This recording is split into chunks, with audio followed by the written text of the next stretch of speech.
Welcome to your daily devotional with me, PMV.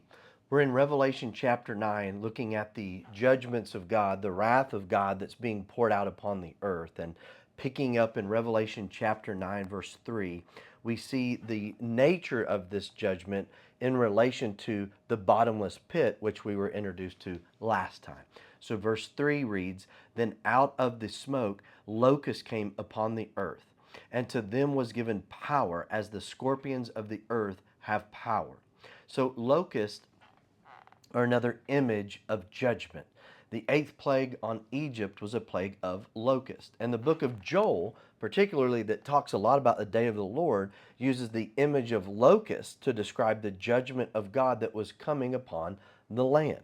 So the eighth plague in Egypt, it was a plague of locusts. We see the locusts that are used to describe God's judgment. And so when we come to verse 4 of Revelation, it says they were commanded not to harm the grass of the earth or any green thing or any tree, but only those men who do not have the seal of God on their foreheads. So notice that the beings that come from the pit are given boundaries to operate within. These are the judgments of God, but they are boundaries that are also set with this. So they cannot hurt any green thing. They cannot hurt the people sealed by God.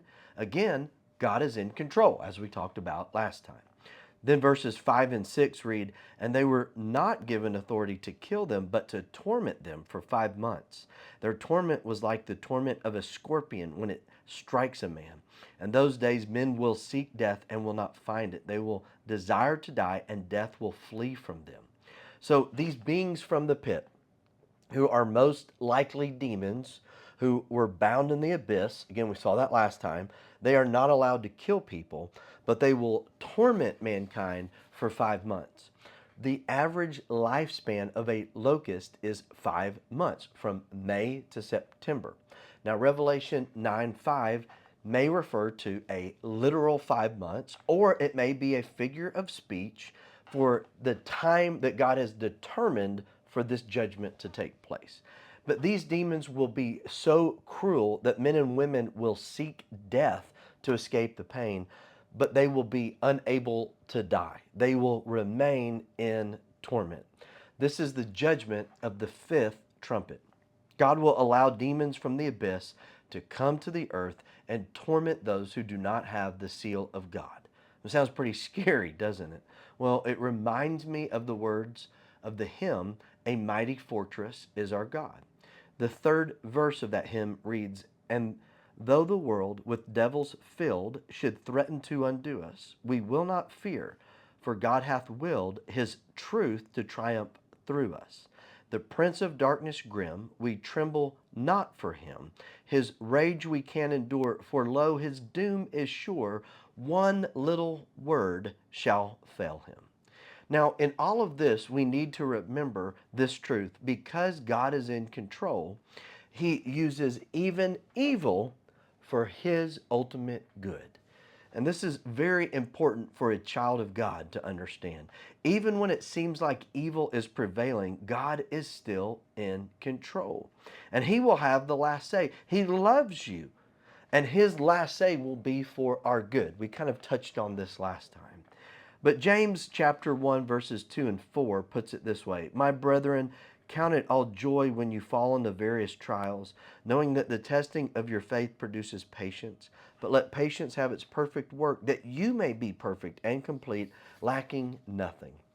Now, we're not to have joy because we've fallen into a trial, but in the midst of a trial, we can have joy because we know that God will use even that for our ultimate good.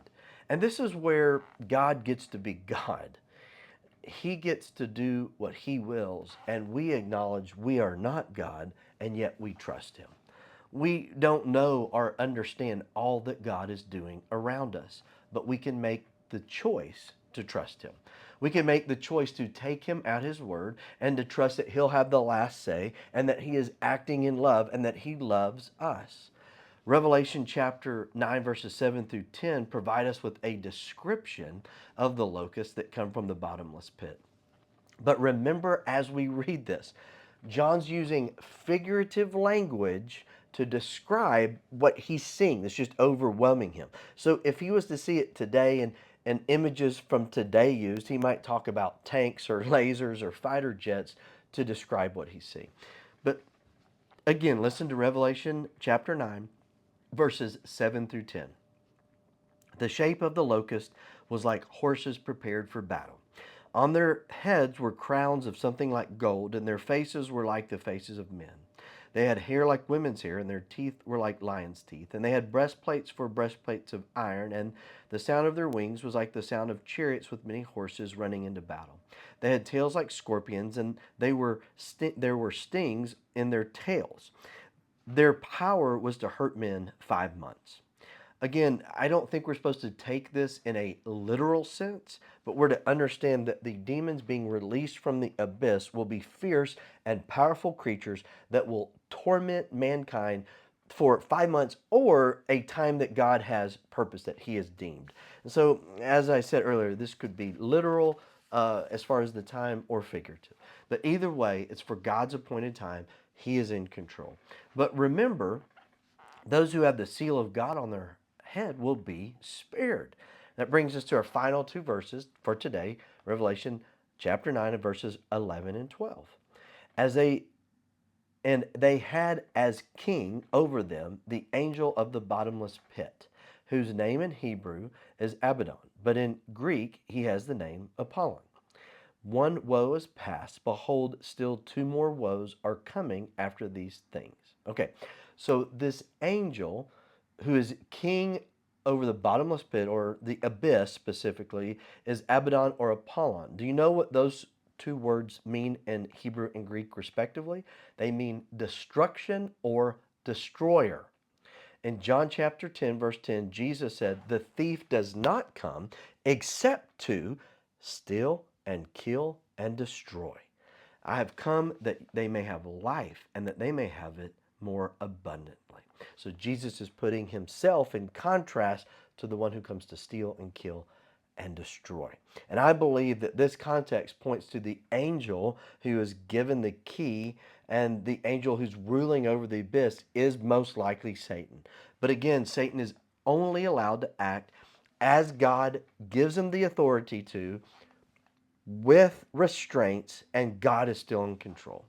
Did you notice the woes of verse 12? The last three trumpet judgments are also called the three woes. All of what we're looking at today is just one of the woes. So there's two woes remaining, and there's a warning here. There is a warning to prepare for the wrath to come.